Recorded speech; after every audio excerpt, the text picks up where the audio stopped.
Sharp, tight, and priced just right.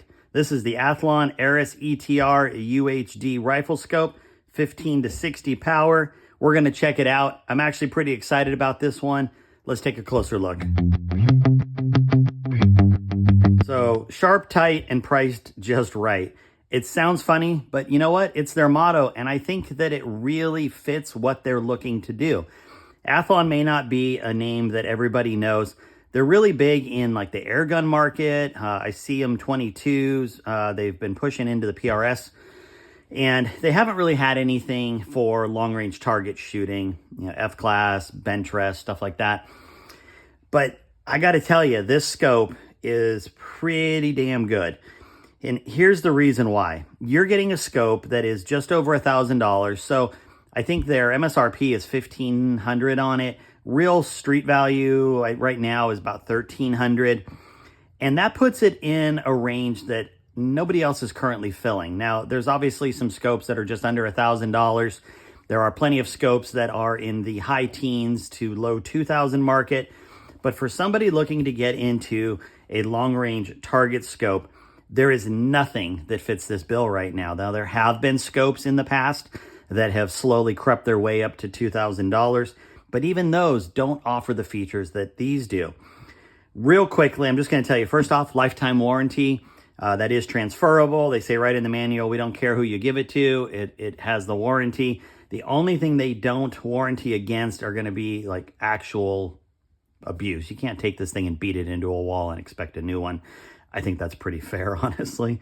But check this out. You get a flywheel, you get scope covers, you get illuminated reticle, you get a zero stop, you get a locking windage turret, you get a zoom ring, and you get a sunshade.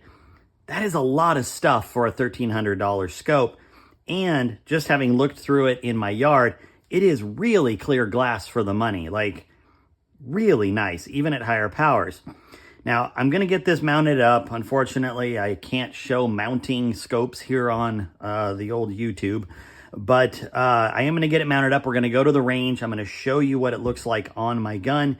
I'm going to do my best to get my trigger cam on it so you can see what the reticle looks like, which is really nice. It's a T reticle, so it's going to have a vertical post up to center, a center dot, and then you've got your reticle coming out. It has just a little bit of 12 o'clock reticle, but it's not a full 12 o'clock reticle, which is actually pretty nice. If you need to do a little bit of hold off down, that gives you some range, but it doesn't obstruct your field of view all the way up at the top. They also give you these turret stickers, which I think are pretty cool. Not everybody uses them, but there is a growing segment of people who do. You can actually get more from them directly, and they come already, set to go. So I think that's pretty nice too. The zero stop is accessible through this simple coin screw that takes the cap off. There's 3 loose screws. I'll show you when I could do it at the range, but it's got 3 set screws and then an engagement system, very similar to, who have I seen that on? Like Trigicon does something really similar where you just turn it. Once it engages, that's your zero. You put your cap back on, you're good to go. It's really easy to do. I've already installed the battery, which it does come with, so that's great. It's a lit reticle. I don't know what it looks like at night yet because I haven't shot it, but in the bathroom, seemed to look pretty good. And again, just a lot of features that you don't normally find on a scope of this price range. So let's get it mounted up. Let's head out to the range, and I'm going to show you what it looks like in the real world. All right, here we go. I've got my Rim-X Action. I've got it mounted up here, so we've got it in the Athlon rings. I've got it mounted up just a little bit higher, so these are high rings, and it's just how I like it on this particular gun. You can see I've got my target out here at 50 yards. So what I'm going to do is I'm going to get it sighted in, and then once I'm ready to do the zero stop, I will go ahead and show you how that's done. But let's get it sighted in. I'm going to throw the trigger cam on. We'll have some fun. All right, so I've got it zeroed in. Now we need to set the zero stop. So you can use a coin, you can use whatever you want. You're just going to loosen this up, and you're going to remove that cap. And then there are 3 screws, opposing you. You just want to loosen those. And what our goal is, see this little stop right here?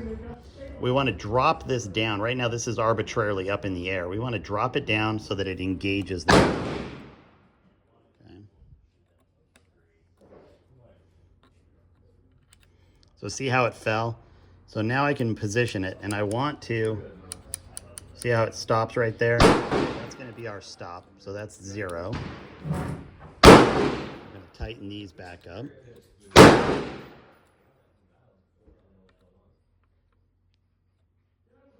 And then we're gonna go ahead and put the cap back on with 0 facing back here. Whoops. You can see right there.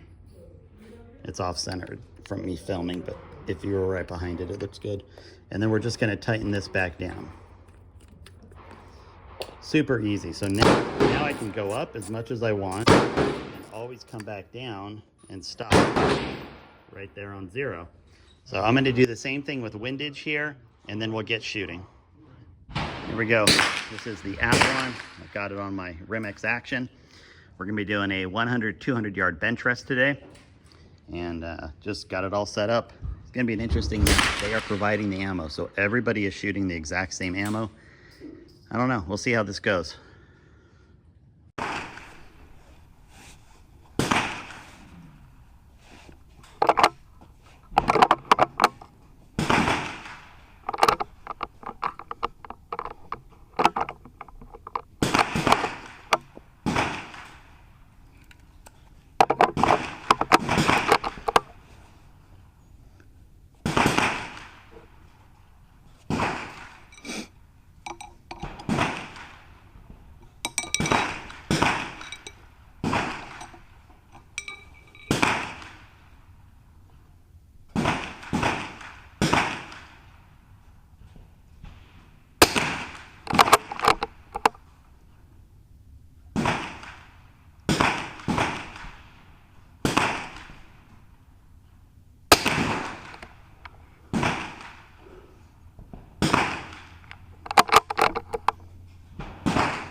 Ah, freaking blazer.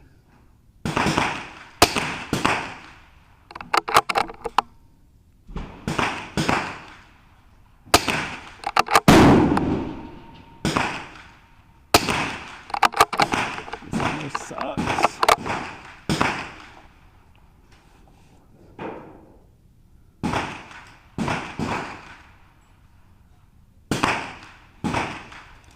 Well, that's it. Oh, man. Both times it was just It's just not very accurate ammo, but I did the best I could with it. All right, I'm 2 sighters in, forgot to start recording. We are on the 200-yard target now.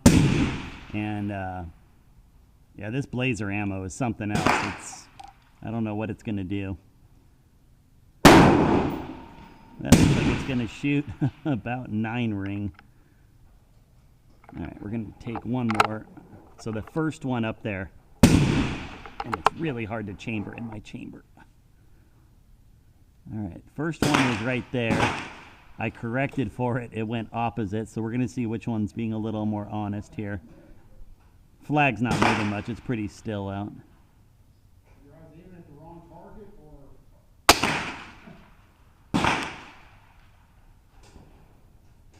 Looks like it went right there.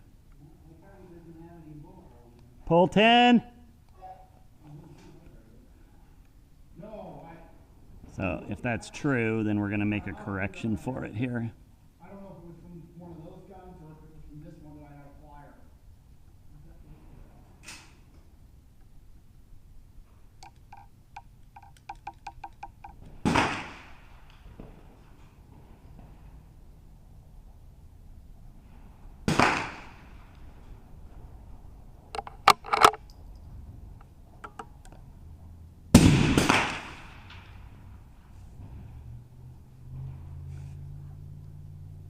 Yeah, okay. So pretty much the same hole. So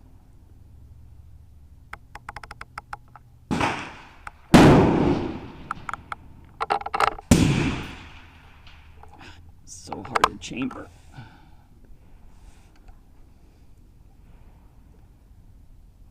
Flag exactly the same place.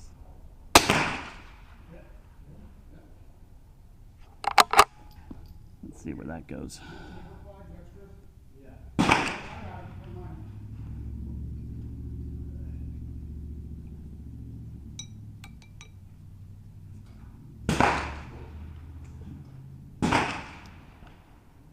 Elevation's good. Got one more sighter here. Full 15.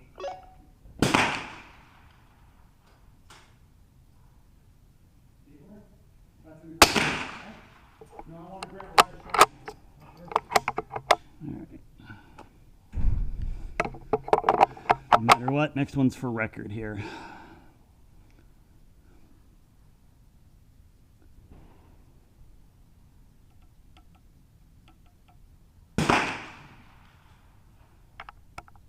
All right, well, I'm just making a minor adjustment, and all I can do is my best on this one now.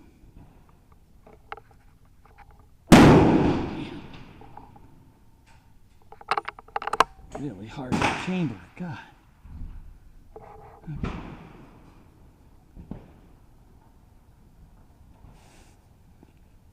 Well, we're going to convert that last 10 since it clipped the line.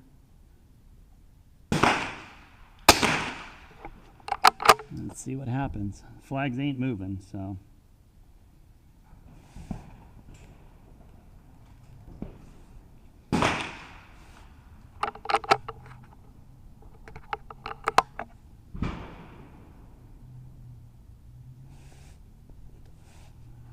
I'll take that.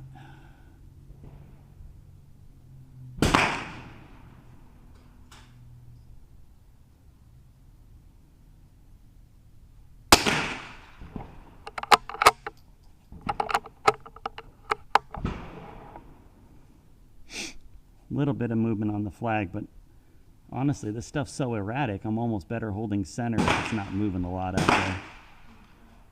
I guess we'll see on this one.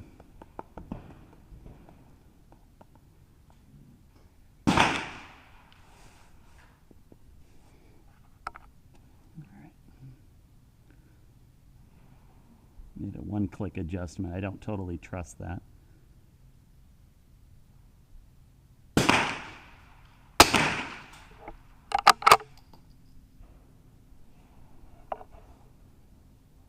Pull 10, pull 10.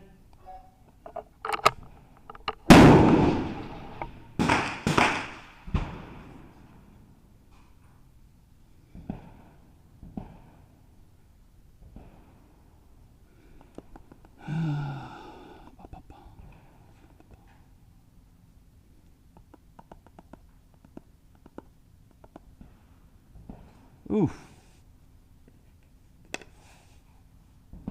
Well, I don't think that's a wind issue.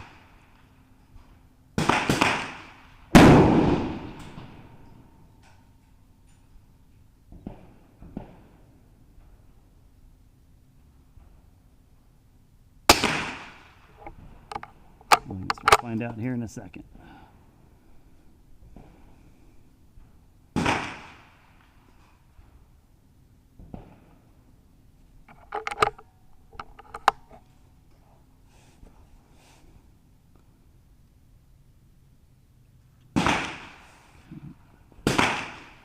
Does look like it's trending just a little left, so I'm gonna do this.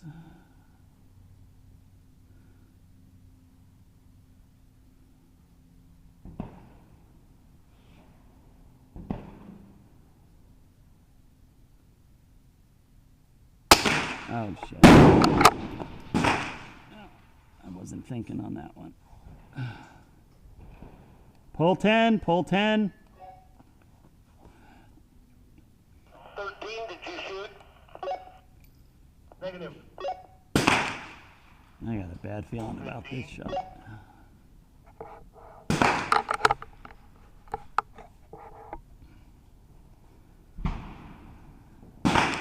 Ah, you're lucky. That felt really bad.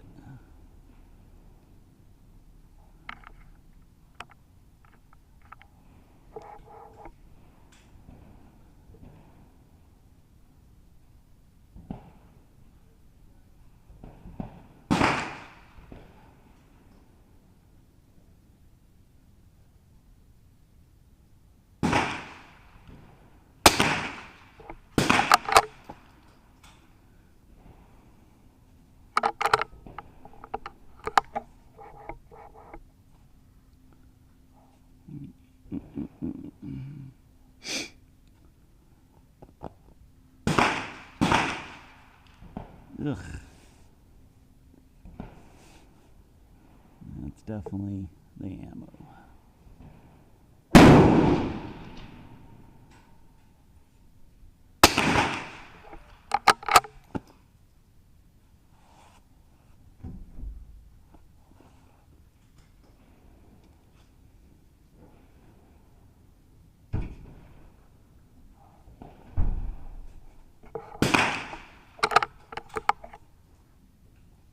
Good God, this ammo is horrible.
Well, not good dropping 2 out of 10 there. But I guess considering the ammo, it could be worse. Definitely could be worse. Let's see.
Let's make this count.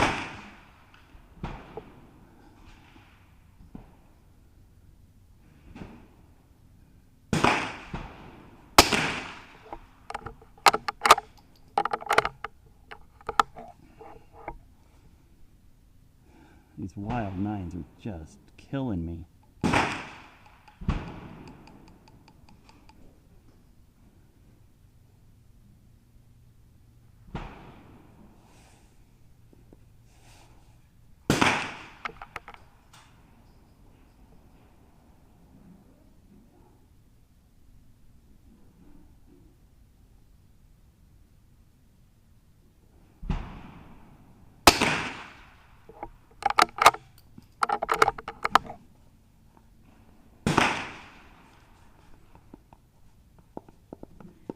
There's a guy you I can't. think Spain switched out ammunition.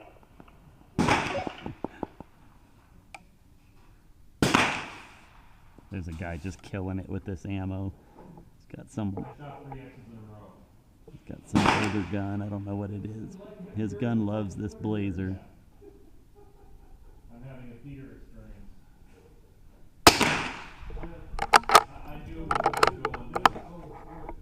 Yeah, now the wind's picking up a little. I'd like All to get. shootings complete on 15. I'd like to get done here before it starts mixing up too much. Come on. Want to confirm 15 is complete? Correct.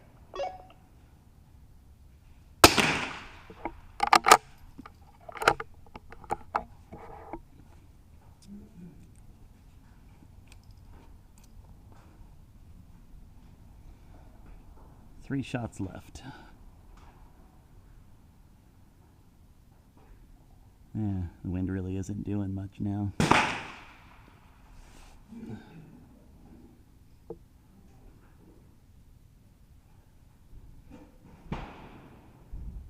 12 is complete.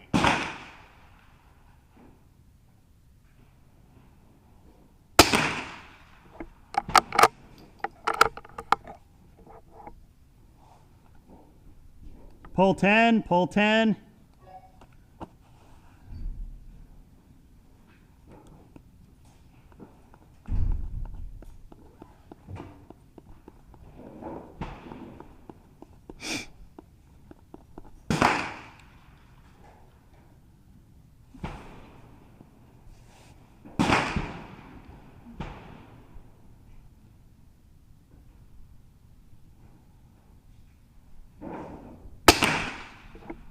I don't really want to make any big moves, even with the flag switching a little bit, because this ammo is just not predictable.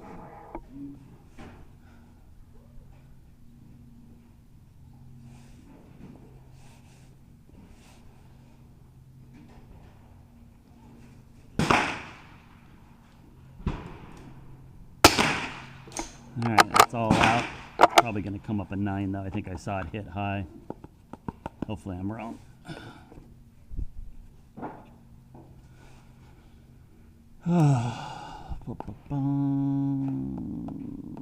No, 10. All right. Well, what did we drop? 1, 2, 3, 4, 5, 6. God, 7. That's just sucks. 1, 2, 3. I mean, it was fun and all, everybody shooting the same ammo, but this is just garbage ammo. Is that what I have here? I have a 14, yeah. 13 is complete. So, all right. Well, is what it is. So where am I out on this after shooting it for a day? Well, I have to say, I was not disappointed. You know, I get asked all the time, like, what scope should I use and this and that. And like a lot of things in this sport, it comes down to, well, how much do you want to spend? Now, look, in all honesty, is this going to replace my March Majesta? No, it's not going to. But I don't think anybody would expect it to. And that's what's great about having scopes in different price ranges. Now, if I was looking for something that was in the sub $1,500 range that had everything I needed to shoot, either Benchrest 22, regular Benchrest, like centerfire Benchrest, F-class, whether it's TR or open, would this be a great choice? This is an amazing choice. And I say that, for a number of reasons. You saw me shooting it. That was 200 yards on the last set of targets. Very clear, really nice reticle to work with. I really do like those types of reticles, and that's very similar to what I have in my other scopes. The zoom worked great. The objective is very, in line with everything else that everybody has. Sunshades in there. So, if I was nitpicking, what would I say? Well, I guess there's only a couple things. One, I really like that it comes with that throw lever. I don't know where I put it, but it comes with that throw lever cover to go over the zoom, right? So that it makes it easier. And I really like that they did that because it's a little thing, but sometimes they can be hard to find that fit your scope and this and that. So the fact that they had one that worked is great. The downside is they put it right, like they make it so you can only put it in one place on the zoom. And for whatever reason, at least on my particular gun, what would happen is if I had it at max power, so let's say 50 or 60 power, and I was cycling around, the bolt throw would come up really close to where that angle is. So it didn't give me a lot of room to maneuver without bumping my gun. So ultimately I ended up pulling it off and just, using just the little bump that's on the zoom ring to articulate it. I don't know if that would be a problem. A lot of it has to do with like where your bolt handle is in relation to your eyepiece and your zoom. For me, it just happened to line up right there. It would have been nice if I could move that throw lever, to wherever I wanted it to be. But, again, we're nitpicking. It does have a really fine parallax focus on the side. And I take that for good and bad. Now, I've had other scopes, like my Trijicon, that had a really fine focus. The March does as well. And it is one of the things that personally I think helps cut through a Mirage, especially when it's really bad, because what that fine focus is telling you is that it has a really narrow depth of field. So as you're looking, it's putting a very small area depth-wise into focus. But because of that, it cuts out a majority of the Mirage that a deeper depth of field would give you. And so it's sort of a trade-off. Now for me, I prefer having something that's maybe a little more razor thin like this, where, maybe like where you think focus is a very fine line. Now it does come with that giant flywheel that really did help make things a little easier in terms of tuning the focus on it. But again, I'm just nitpicking. Love that it had the illumination in it. I didn't really play with it in the targets that you saw, but I did when I was sighting it in. I turned it on and off a little bit, and I do like it. It can get a little blown out at the higher powers if it's really dark. Not uncommon with other illuminated reticles. So you just have to find, it's got different settings. You got to back it off a little bit if it's really dark out, things like that. So you got to kind of play with it to match your needs. I like having the lock on the windage. You've got the zero stop on top. You've got the reset dial, obviously a resetting turret on the right. There's no zero stop per se on the right side. But it does reset, obviously, the cap really easily in terms of getting it back to where your zero is. And I do like that you can just pop it right in and not mess with it. So when you throw it in your case, you're not going to spin any wind on it at all. The top doesn't lock, though, so that's why you've got the zero lock on it. And the zero lock worked great. Other than that, not a lot to say. 30 millimeter tube, very in line with most of the higher end optics that are out there right now. And you don't really see too many that are above that at this point. It has a very common 56 millimeter thread on the front objective, so lots of accessories that are out there are going to fit it. And, overall, I think it performed exactly where I wanted. Now, one thing that you should note, if you go back and watch, and I didn't really note it in the video, but when you see me shooting that 200-yard target with the 22, I was not even at full power on that one, believe it or not. I could have been, but for whatever reason, I was at 50, and I think I forgot to actually turn it up any higher, but it was so comfortable to shoot with, it didn't even bother me to not be at full power. So, you know, there you go. I think it's a no-brainer for the money. Like I said, street value on it somewhere, I want to say I've seen them right around 1,300, you know, give or take a few bucks. And for everything you get, it's just an amazing deal. So with that said, lifetime guarantee, tons of accessories that come with it. And I think it's just a really good alternative. So if you are in the market for a new scope, and if this is something that is, you know, in that price range that you're looking for, I think you would be a fool to not at least take a look at it. So anyway, with that, I appreciate you watching as always. Have a good one. We'll talk later.